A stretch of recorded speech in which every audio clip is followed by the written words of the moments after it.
Oh my gosh. Well, I'm finally live.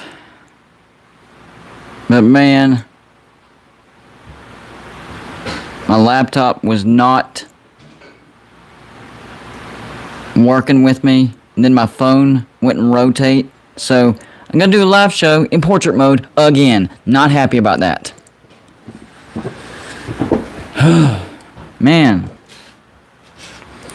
It's one of them days where technology is against you. That's what today is. It is definitely against me.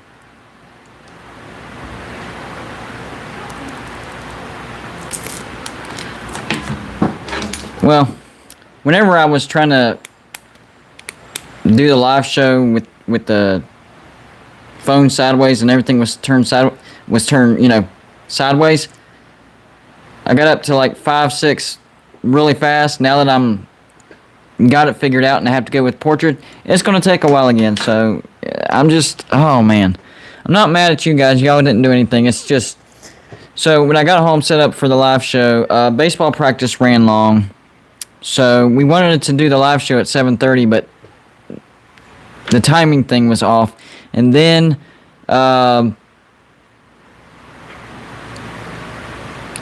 what happened?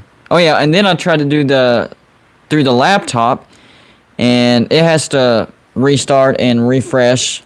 How's my sound, guys? Is my sound okay? Do I need to fix the sound? Give me a yes or a no. Yes means I need to fix the sound. No means I'm fine. Is the sound good? Yes or no? Sound good? Yes or no? Alright, sounds good. Alright, so we're good. But anyways, yeah, it's been a heck of a day. I put two videos out already. Now I'm doing a live show. I missed Monday's live show because I was literally driving on the way back from West Virginia. That was fun. You know, the drive itself isn't all that bad, but there is this stretch of I-85 between, I don't know. At first I was saying Gaffney, but it's farther than that. It's probably Blacksburg, not Virginia, Blacksburg, South Carolina, all the way down till right before you get to Spartanburg. My gosh. They do not know what they're doing down there. They have no clue what they're doing. They have the interstate traffic down to one lane for like 20 miles. Who does that? Who came up with that schedule and that idea? By the way, guys, they're expanding the interstate. Okay, they're expanding, and one way is, well, actually both directions get shrunk down to one lane. And that's a busy interstate. And it is consistently voted the deadliest interstate in the nation. I wonder why. We have one of the worst work crews in the entire nation. One of the worst work. And when you pass it, none of the equipment's being worked. I saw one worker. One worker. You know what he's doing? Sitting back on the backhoe on his phone. What are we doing? Okay, if you're not gonna, and it's not that the other lane wasn't impassable or anything. It was just blocked off with cones. There was no reason for it to be blocked off. Insanity, guys. Drove me nuts. We were having a great drive home. It's like, man, traffic's good. We left at a good time. Then boom, that happened. Added an hour to our drive. So I was like, yeah, I can't. We got back too late for me to do the live show. And then I was wore out. Add unexpected extra hour of driving. That'll wear you out. But yeah, I appreciate everybody stopping by. We did make it. It's not on my usual day, but we did make it. We will have a live show on Saturday at the usual time, 8 p.m., 7 Central. So keep an eye out for that. And if you can, real quick, hit the like button or the down button, whatever works for you. That helps the video hit the YouTube algorithm. Gets it suggested more. More people come in, more chat, more interaction, all that stuff. Just so you know. And right now we're trying to raise money through PayPal to to get a P.O. box so you guys can send in your mini helmet to represent your team. Because looky here, even though we don't have the customized shelving that we're looking for in the future, we do have shelving. So we do have a way to display your mini helmets, but the cost of a P.O. box for 6 months went through the roof. The last time I had a P.O. box for 6 months, it cost me less than $100. I think it was like $80. Now it's like $180. I'm like, no wonder everybody says the U.S. Postal Service sucks. With stinking prices like that, are you kidding me? It's ridiculous.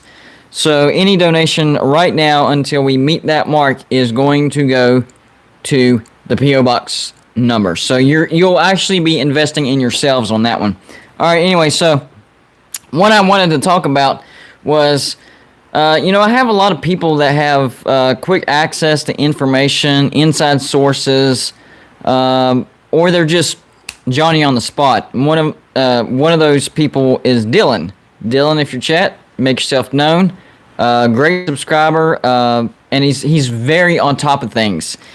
And the voice of Motown, Brad Smith, which West Virginia fans don't particularly care for, because all he does is make articles that are very up and down emotionally. Like, he's either like, oh man, West Virginia's the greatest team of all time, or my gosh, we're in a groove that we'll never get out of type of situation, kind of clickbaitish. So, but this one actually wasn't clickbaitish. This was actual facts, and that is the approval rating for future Big 12 coaches and current Big 12 coaches. So that includes the coaches of Oklahoma and Texas, and it also includes the coaches of Houston, UCF, BYU, and Cincinnati. So the approval ratings are out for all of those coaches, and down at the very bottom is Neal Brown. The only thing is, I didn't do any research before I went live, because I literally got that message about an hour before, and then the setup took forever. So if y'all want to look this up and let me know in the chat what actually goes into these approval ratings, like who do they ask, what do they ask, what's the criteria, all that stuff, because all I'm doing is looking at numbers and the number that they're listed. So I need some context with this approval rating, like what goes into it. What particular people are they asking about the approval rating, and what are they just going around to random, hey, do you approve of your coach right now? Oh, that's a no. Okay, thank you. Like, what do they do, you got to wonder about these things, because I've never really looked into it. So I'm going to look into it, and I'll do a video on that tomorrow, but I'm going to go through the list real quick. It's kind of surprising, to be honest with you. Of course, down at the very bottom, Neal Brown for West Virginia. I'm guessing this is out of a 10, because this is in that 1 to 10 range, I guess. And for Neal Brown, he got a 5.20 approval rating. So I'm guessing he gets 5 stars out of 10. That's not good at all. That means 1 out of every 2, I guess, West Virginia fans disapprove. That's 50-50. Well, smidge above 50-50. That's still horrific. That's terrible, and it's bottom of the barrel. And I would expect that if West Virginia were like consistently missing bowls under Neal Brown, but first season, yes, we missed a bowl, but it was his first season. But we made the Independence Bowl in 2020, won that. Then we made the, Guaranteed Rate Bowl this past year. Yes, we lost it, but it was a mismatch. I called it, guys. I made a video on it, and I said, this is a mismatch. West Virginia is going to lose this probably significantly. And that's exactly what happened. So West Virginia loses to Minnesota and finishes the season 6-7. Point is, 2 years in a row, yes, we've gotten to a bowl. So the rating that I'm seeing is like if you just totally are missing bowls, not winning any games, the team looks just downright terrible. That's not true. Our defense is actually still really, really good. It was our offense. And he made and another thing is he made some great decisions in the offseason. Okay? Like Graham Harrell. That was a great decision by Neal Brown. I'm telling you, that's going to make an immediate impact on our offense. What was the biggest issues when you were watching the West Virginia game? What was the thing that popped off the screen? Man, that's some terrible play calling by the offense, right? Yes, and Jarrett Doege. Well, both of that is gone. Jarrett Doege transferred. We ran him out of town. And immediately when Jarrett Doege entered the transfer portal, oh, what's going on in Morgantown? Our starting quarterback just entered the transfer portal. You literally told him to do that. So that doesn't make any sense either. So in my opinion, the decisions that needed to be made in the offseason for West Virginia were made. So I do not understand why his approval rating is so low right now. Maybe the expectations in Morgantown are a little bit higher than you know what they should be. I mean, that's all I can think of. But anyways, Neil Brown is at the bottom of the barrel, 5.20. Number 13 on this. About choked on my own saliva. Let's try that again. Number 13 on this list is going to be Sonny Dykes, the new head coach of TCU, with an approval rating of 6.64. He's done okay here. I mean, he was pretty good at SMU. Taking over for Gary Patterson, who was there for forever. I mean, 20 plus years. So he's still a newbie. So that one's still iffy. Next on the list, number 12, Texas, Steve Sarkisian with a 7.01. So let me get this straight. Let me get this straight. Texas, who we beat last year and Texas did not make a bowl last year. Their coach has a higher approval rating than Neil Brown? That's crazy, guys. That's crazy. So, right off the bat, I'm seeing big time issues. Yeah. Not okay with that. All right, let's move on. Number 11 on the list, Chris Kleiman for Kansas State, 7.82. Hold on. Off the top of my head, let me see real quick, guys. Give me 1 second here. Off the top of my head, I'm not exactly sure. Hold on. If y'all know the answer to this, you can go ahead and post it in the chat. What Kansas State did last year. What they look. I think they made a bowl. Yeah, they did make a bowl, and they beat. Who did they beat? I know they made a bowl. What in the world is going on here? Holy cripes. Let's try this again. This phone went back to scores from like 2020. So let's refresh. Try this again. Is my internet going to mess up on me as well? I can't win for anything, guys. I cannot win for anything. My laptop wouldn't help me out. All right, let's see. It looks like it's... here we go. We'll go standings. We'll go that direction. Laptop just... Yeah, they did beat LSU, and I think they finished 7-6 is what it was. So, I'm okay with that. Chris Kleiman at 7.82, number 11. I do think the expectations... No, 8-5. Excuse me. Kansas State went 8-5. That's actually a pretty good season, so... Maybe their expectations are too high as well. Kansas State actually beat West Virginia last year. All right, number 10 on the list. Former West Virginia head coach Dana Holgorsen at Houston. Number 10, 8.22. And Houston, that's the crazy thing. Houston just had a really good season. They went 12-2. They did win their bowl. I'm pretty sure they won their bowl.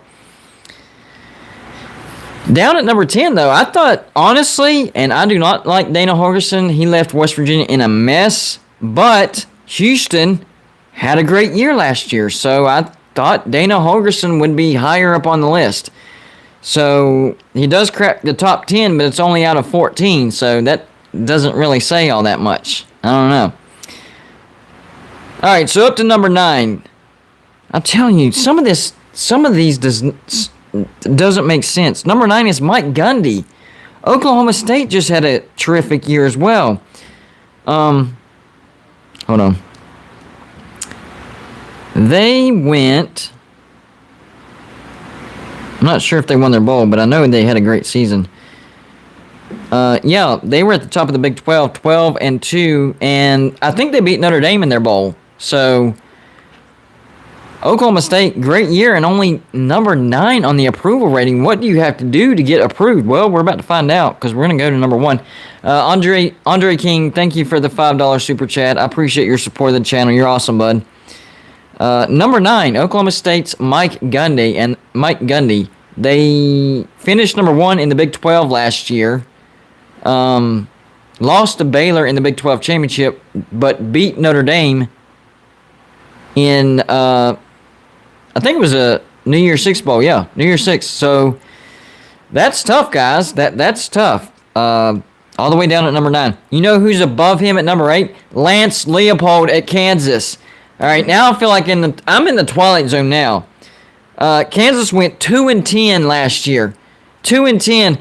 Lance Leopold is over Mike Gundy, Dana Holgorsen, Chris Kleiman, and Neil Brown, all of which went to bowls.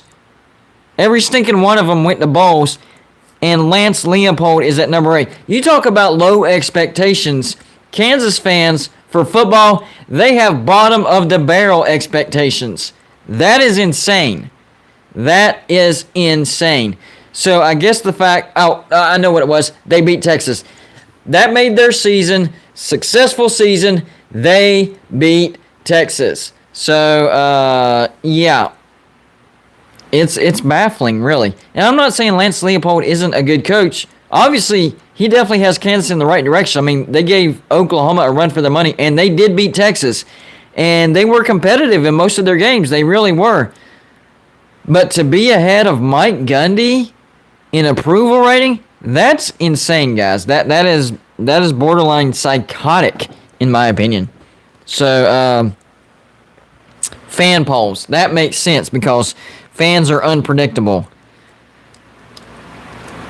Thank you, Mayhem. That makes it. I mean, think about it. Fans really are up and down, crazy nuts. One minute they think this, next minute they think that. Right now, Kansas fans, even though they went 2-10, they were competitive. They beat Texas.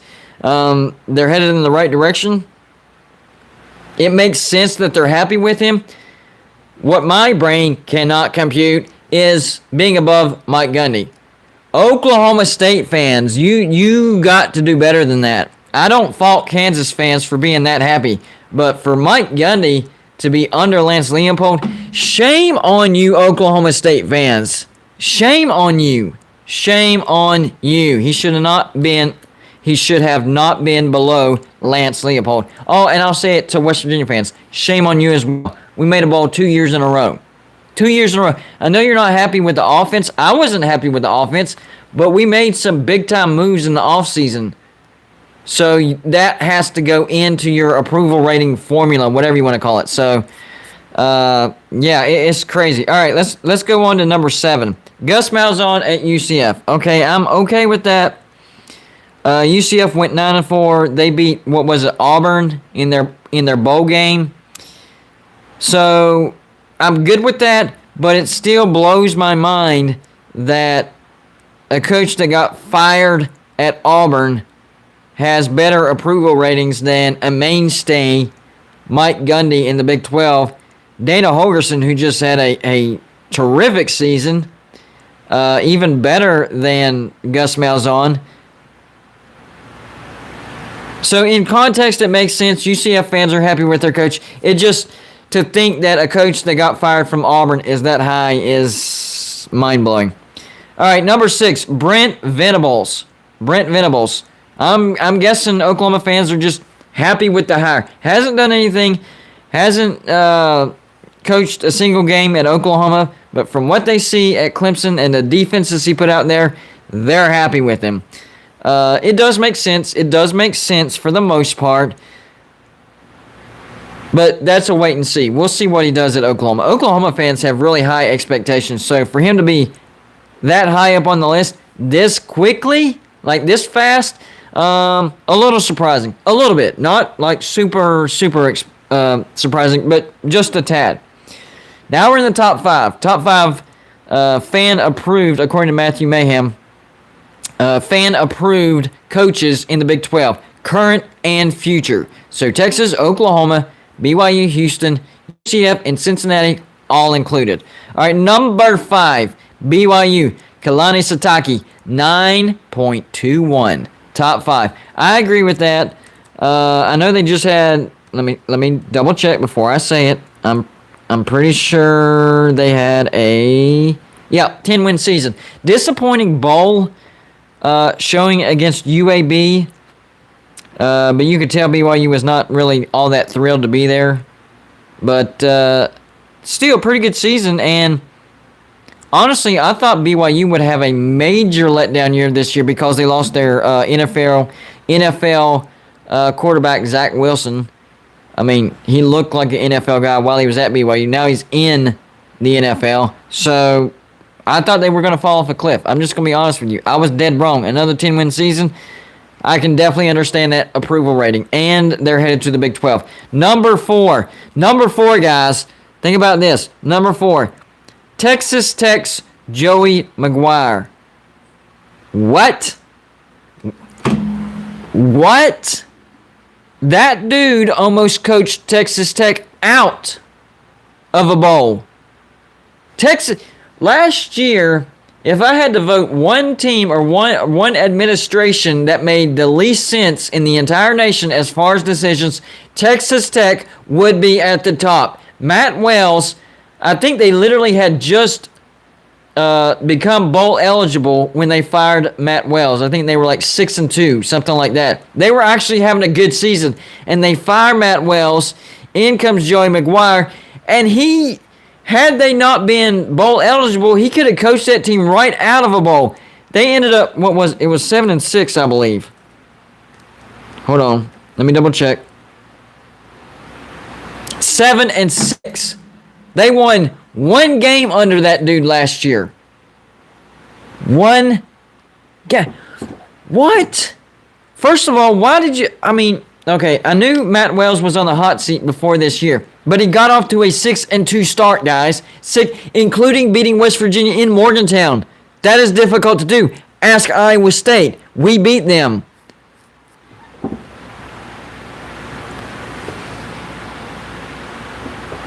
Texas Tech, what are you doing? What are you doing? I understand he was on the hot seat, and Texas Tech fans were not behind him. I understand that, but man, that Texas Tech had a chance to have a really good season. I'm talking 9-win season. I mean, they were only 3 wins away, 8 games into the season. 6-2, and they only had 1 win the rest of the... They have got to be kicking themselves right in the rear end for doing that. Yes, they had a terrible, last 2 seasons, really bad. But he did not have enough time to prove his worth. I think that was his third or fourth year, if I'm not mistaken. And I did have Matt Wells on the hot seat before the season started. But that was if things went bad again this year. Things were not going bad again. Not at all. Texas Tech was having a pretty stinking good season. It was... Oh, man. No, Texas Tech is going to regret that, Brent. I'm telling you. Matt Wells was in the process of turning it around. He did not have enough... What was it, his third year? Fourth year? He didn't have enough time. And Texas Tech isn't like an Oklahoma or, a Texas, an Ohio State, a Penn State, a Georgia, where they have the means to turn it around immediately. You're kind of in the same boat as West Virginia. So the leash that he was put on was very, very short, and he was fired in the middle of the turnaround season. And Texas Tech is going to have to restart again. Texas Tech was on their way to a bowl when Matt Wells was fired. Joey McGuire won 1 game. Maybe 2. I think, did they win the bowl? I'm not sure. Let me. I'm sure Brett will answer faster than I can look it up because he's a Tech fan. Yeah, they had to because it'd be 6-6.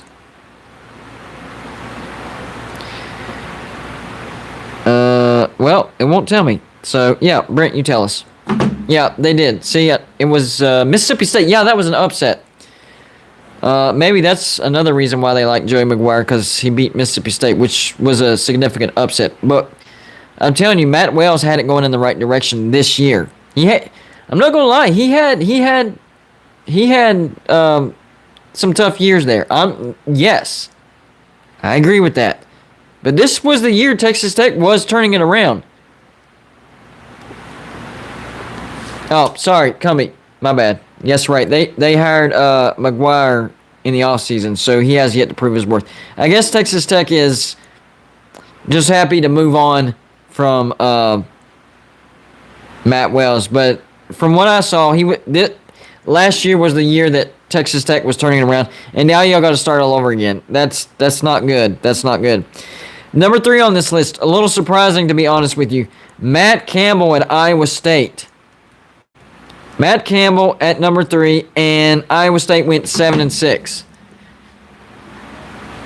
Expectations low over there in Ames, Iowa. I mean, that's the only thing that I can. That's a high approval rating, and I mean, yeah, they had a great season. They had a great season in 2020, but this year 7-6. That's not a good season. I'm surprised that his approval rating is so high. So, I mean, I know historically Iowa State is not a very good football program, but you got to have higher expectations than that. I mean, I don't know. I don't expect Matt Campbell to be bottom of the barrel like Neil Brown, which I don't agree with, but like more in the middle of the pack, maybe 7-8, somewhere like that. I don't know. It's crazy.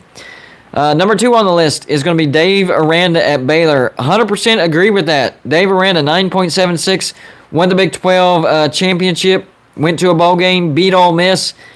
I believe they went 12-2 as well. Baylor, maybe a dark horse playoff contender this year?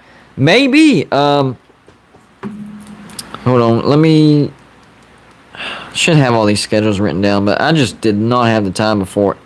My prep time for this live show was almost nothing this year. Do they get Oklahoma at home or on the road this year? I am not sure about that. Let me check. Have they posted the entire... All right, here we go. They do have to go on the road to BYU. That's going to hurt. And they have to go on the road to Oklahoma. Baylor has a tough schedule this year. They play Albany FCS, second game of the year at BYU. Then Texas State at Iowa State. Ames, tough place to win. They do get Oklahoma State at home. At West Virginia, Morgantown is a tough place to win. Kansas at home. Holy cripes, guys. Y'all got... Oh, my God. Check this out. So here's Iowa State's home slate, okay? Listen real close. This is their home games for Iowa State. Albany, Texas State, Oklahoma State. Okay, that's a good home game. Kansas State, maybe that's a good home game. And then TCU. That's your home slate. Here's your road slate. If Baylor wins 10, I said maybe dark horse playoffs. I'm not thinking that now. If Baylor gets to 10 wins, that's a good year for this schedule. Road slate for Baylor at BYU. One of the toughest places to play in America. Provo, Utah. BYU. That's their first road game. Second game of the year. Next up, Iowa State. Ames, Iowa. One of the toughest places to win in the Big 12. Maybe the toughest. They have great home field advantage. After that, at West Virginia, another tough road game. After that, at Texas Tech. It's pretty difficult to win there as well. At Oklahoma. Man. And then at Texas to end the year. So that road slate is absolutely brutal. Is there any gimme games on the road? I don't think so. I mean, if Texas is as bad as what they were this year, Maybe that could be at the end of the year. I'm not sure, but good gosh, that's absolutely brutal. But Dave Aranda's still doing a good job at Baylor. If they get to 10 wins, that's one heck of a coach. I expect Baylor to go like 8-4, 9-3, just because of how tough that schedule is. And I promise you, I'm not disrespecting Baylor at all. Not at all. But this schedule is absolutely insane. Absolutely insane. But the Baylor Bear fans are absolutely thrilled with their coach, and they should be. Dave Aranda has done a magnificent job at Baylor. Baylor itself has become an athletic destination. I mean, their men's basketball won the national championship last year. Insanity. I know they got knocked out this year, but good gosh, they're headed in the right direction. And then that leaves us with the number one fan-approved coach in the future and current Big 12 coaches, Luke Fickell at Cincinnati. Almost a perfect rating. Maybe one person had disapproval for him. I don't know. 9.96. Got Cincinnati to the playoffs. The first and only Group of 5 team that will ever make the playoffs in this current format. Now, if they expand to 12 or 8 or 10 or whatever, a Group of 5 team will make it. But if it stays at the current 4-team playoff format, Cincinnati's it. There ain't no more getting in. It's not happening. So, yeah, that is definitely a heck of an accomplishment for Luke Fickell. So, number one, let's run through it real quick just in case you forgot. Approval rating for future and current Big 12 coaches. That includes Oklahoma and Texas, who are leaving, and BYU, Houston, UCF, and Cincinnati, who are coming in. Here we go. Bottom of the barrel, number 14, Neil Brown, West Virginia. That sucks. Number 13, Sonny Dykes haven't proven himself. Just got in there, but has a good repertoire coming out of SMU. Number 12, Steve Sarkisian, bombed last year. Can he pick it back up this year? Doubtful, but we'll see. Number 11, Chris Kleiman led the Kansas State Wildcats. I knew I was going to get it. To an 8-5 season. That's not bad. Number 10, Dana Holgerson, Houston, double-digit win season, but kind of low on the list. Number 9, Mike Gundy, 12-2, beating Notre Dame in the Fiesta Bowl. Kind of low. Number 8, Lance Leopold, 2-10, Kansas, low expectations. Wow. Number 7, Gus Malzahn, the former disgraced Auburn coach who got fired. Kind of high up on the list. Number 6, Brent Venables, first Power 5 head coaching position, but I guess they loved what he did at Clemson so much that they already love him now.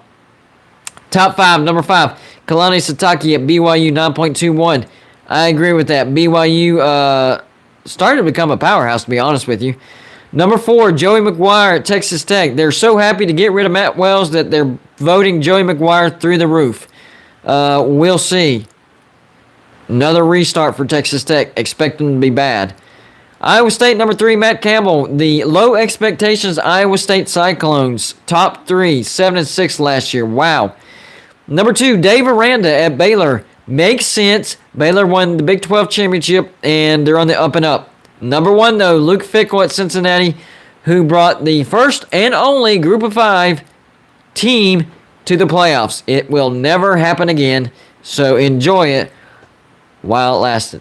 So, I will do a more expensive video on this tomorrow, regular video, kind of do some more research to see what all goes into this. Maybe it's just straight up asking fans. Not really sure what goes into it, but I'll definitely figure it out for you, and I'll go into a little bit of detail and maybe give some reasons why each coach is where they are, because off the top of my head, some of these make no sense.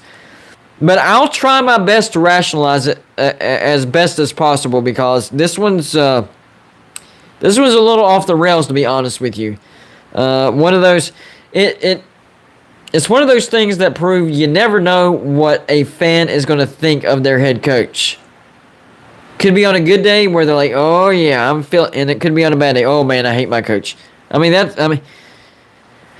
You never know what a fan's going to say. So we'll get that video up for you tomorrow after we do a little bit more research and figure out exactly what goes into it and try to rationalize a little bit, because my head cannot get wrapped around where some of these names are. So, yeah. But before we get off here, and yes, this is a little bit of a shorter live show because it's a little bit later. I got kids. I got to run to school tomorrow, and it's kind of a busy day, and I about dropped my vape. Slide that way out of reach. But before I do that, let's do some shout outs on the chat real quick. And give me 1 second to scroll up. All right, S. Michael Dehart, longtime subscriber. Thank you for stopping by. I'm going to go ahead and label him my most diehard South Carolina Gamecock subscriber. Gamecock Chuck stopped by. I appreciate you. John Kelly, one of our great mods, which, by the way, if you're interested in being a mod, holler at Joey Foster. He'll leave his email in the chat. We do rotate, so it's not a forever thing. You'll be rotated out of the rotation, but back in. So it's a constant rotation. You know, some people do get burnt out, and we like to give new people a chance as well. Talk is Pitt, my bestest Pitt subscriber in the house. Yvette Stowers Foster, the better half of Joey Foster. Brian Tucker in the house. Let's see, Mayhem Matthew, who I had the pleasure of actually meeting at the Slob Olympics. The dude he's a great guy, funny as heck too. Joey Foster is in the chat, but he's as Golden Blue Dude. So if you see Golden Blue Dude post, that is actually Joey Foster. Miss Place Hillbilly, one of my great West Virginia subscribers. Thank you for stopping by. Millis Vanillis, another Slob Olympian that I got to meet at the Slob Olympics. I'm telling you what, that guy right there is freaking hilarious. So I can't wait to hang out with him. I think he's one of the slobs that actually lives near me, so I'll get to hang out with him. Texas Tech subscriber, Brent B. I'm just guessing because of the Texas Tech comments. If you're not a Texas Tech fan, I apologize. Let me know in the chat who you're a fan of. Old Toby in the house. He says, it's okay, man. Just glad you're on. Me too, man. Me too. Of course, shout out to Andre King, loyal supporter of Golden Blue Dude, $5 super give, because I don't see a chat. But I appreciate the donation, man. That's awesome. GF Sports, man, what's going on? Thank you for stopping by. Who all did we miss? John Waters. Let's see what he says. Neil Brown finally has his guys in there for the most part and has Graham Harrell. So let's see what happens this year. But we need more consistent quarterback play, and play calling needs to be better, but it will. I agree with that 100%. Like circle, check mark, exclamation point. Awesome comment. Couldn't have said it better myself. My best Virginia, not West Virginia, my best Virginia subscriber is in the house. Wahoo Brad 24. The Wahoos are the Virginia Cavalier fan base, if you didn't know that. Zim 1963, he says, WV football boring. I agree with that, and that's why they made the changes. So Neil Brown realized what was going on, and he made some changes. I promise you, the offense is not going to be boring this coming year. It's going to be a drastic change. Daniel Gigox, how do you say that? It's either Gigox, Gygax. It's got to be one of those. Says, how is Sark so high? I don't know, man. That's why I'm going to do some research and find out what actually goes into this. Baylor Man in the house. I have several Baylor subscribers, including Baylor Man and Scotty B, the Baylor King. One of our writers for our website, if you haven't checked it out, www.goldenbluedude.com, all lower caps. We have some great writers over there. Tyler Jenkins, can I just get anyone to agree that if we go 6-7 or just losing record again this year, that old Neil Brown needs to go? It's been since 2019 and we haven't improved. Yeah, if we go 6 or 7 wins, I would agree with that, but that's not going to happen. I have us at 8-4 with an outside chance of a 9-3. That's good enough for him to stay, especially if the offense shows massive improvement. Tyler Jenkins, thank you for stopping by. Justin Trosper, appreciate you, bud. Legendary Ice Dragon 123. I like yours video. Let's go. I appreciate that. Dark Maths stop by saying what's up. Patrick McDonald says Bearcats trying to come early. Yeah, I saw that. It depends on the buyout, and probably the AAC has a lower buyout because they're a group of 5.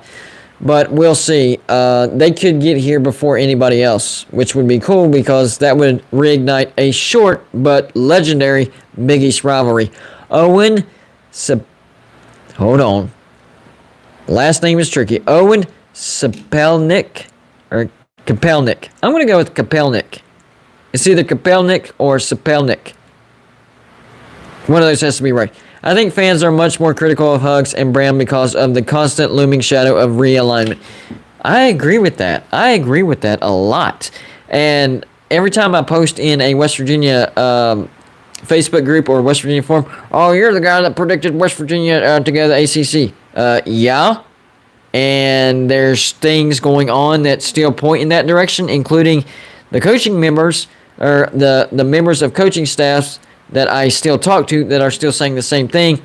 The expansion of the airport, which was a specific criteria to get in the ACC, and the academic, they're trying to achieve the academic standards of the ACC.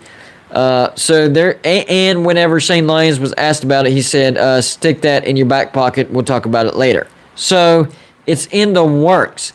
Now, I admit I did jump the gun about the timing because what I was told at first was 2 or 3 weeks because of how fast everything was rolling, but I didn't know about all the other stuff that needed to be done before West Virginia got in. So that is the one thing that I messed up on, was the timing of it. Still some stuff for West Virginia to do before they actually get to the ACC, but they're working on it. One more last shout out before we get out of here, because I just saw his name pop up. Trey Sargent. He says only WVU loss I see is to OK State and maybe Virginia Tech. You're going to be disappointed on that one. West Virginia will lose more than one, but it's going to be a successful season because it's going to be 8-4. Big 12's tough. Big 12's tough.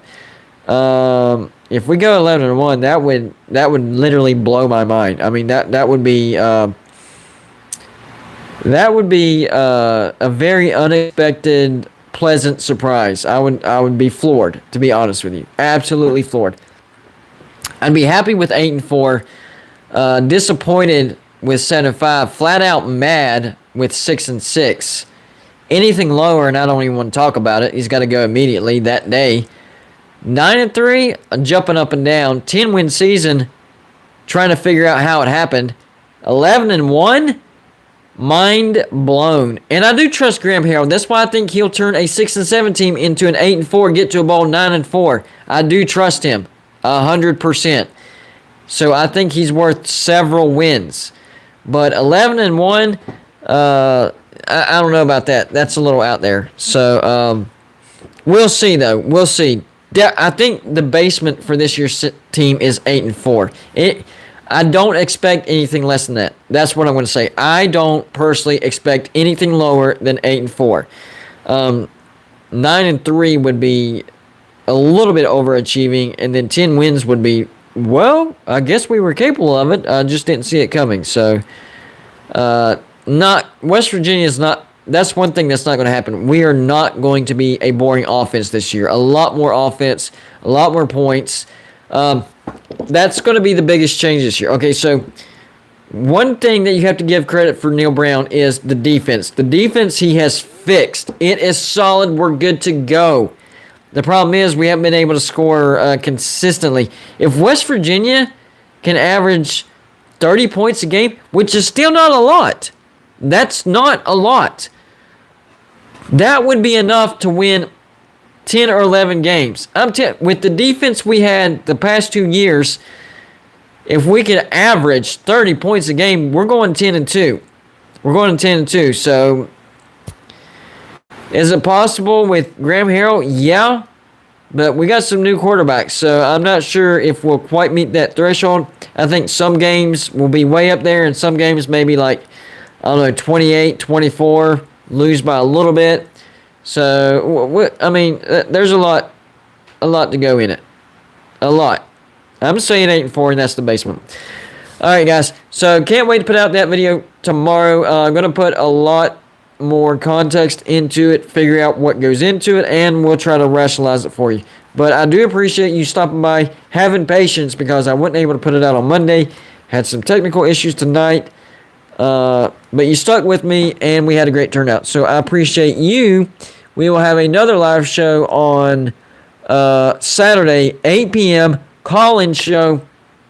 So we're going to do an hour here, and then we're going to do an hour live show on the Patreon page. That's right. We're going to have...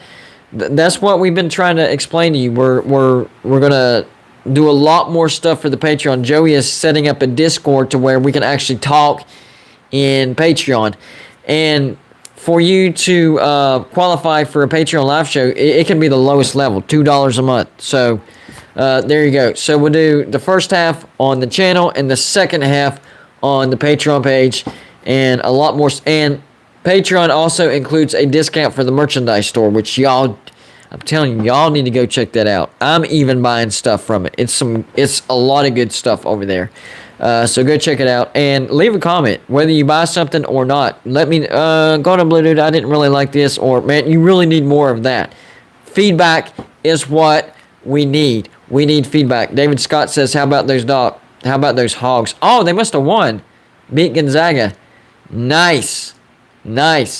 I actually put a video in the Hogs Facebook group saying they had a shot at beating Gonzaga.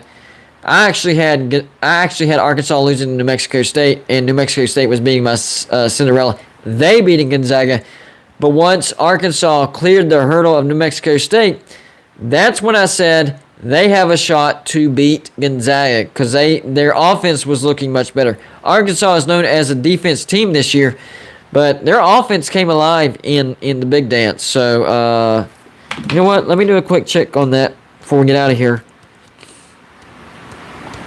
On the big dance real quick, guys. Give me 1 second. Okay. All right. Yes, number 4 seed Arkansas knocks out the number 1 seed Gonzaga. They are on to the Elite 8. 74-68, fairly convincing too. So, I'm trying to see who they might be matched up with. Villanova knocked out Michigan.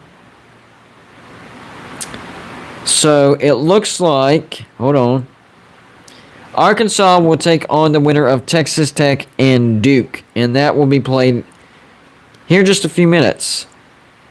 I think it's gonna be Arkansas and Texas Tech. I really like Texas Tech, especially what they've done in the big dance. But we'll see. Duke might get hot because it's the last year for Coach K. Put him out on a national championship note. Never know. Could happen. We'll see. All right, guys. I'm getting out of here. I appreciate y'all stopping by. I really hate getting out of here because, man, we had a lot of people drop by, and I appreciate y'all. Yes, Villanova beat Michigan. That's a good one. And I agree with that, too. Texas Tech beats Duke. Tyler says, who could you see as a replacement of Neil Brown being? I really can't see that far because I'm focused on this year. But, I don't know. I don't know. Because there's buyouts to go into it. Who's hot right now? I mean, that would be one of those research videos. And probably not in the cards anytime soon because I'm actually focused on this year. I think Neil Brown will do a good job. So, but next live, you know what? Here's what I'll do. I'm not going to make a video on it, but I'll do some research on it, and I'll give you my best answer the next live show. How about that? No video, but out of sheer morbid curiosity, because you asked, I'll look into it, look at buyouts, look at, who would fit well, all that stuff. I mean, you got to look at Graham Harrell, the fit with him and stuff, or if it wouldn't be a good fit, because I think that was a great hire. So I got to look into all that. Michael Walker, one of our writers for GoldenBlueDude.com, and he writes for West Virginia, and he's also the head writer for GoldenBlueDude.com. So special shout out to him. Appreciate everything he does as well. All right, guys, jumping off here now. I promise. Y'all have a good half of a weekend, and I'll see you back here on Saturday evening at 8 o'clock. And we'll be talking well, we'll definitely be talking about the results of the Elite Eight. I think it should be over by then. And we'll talk more college football. How about that? And it'll be a live call-in. First half on the YouTube channel.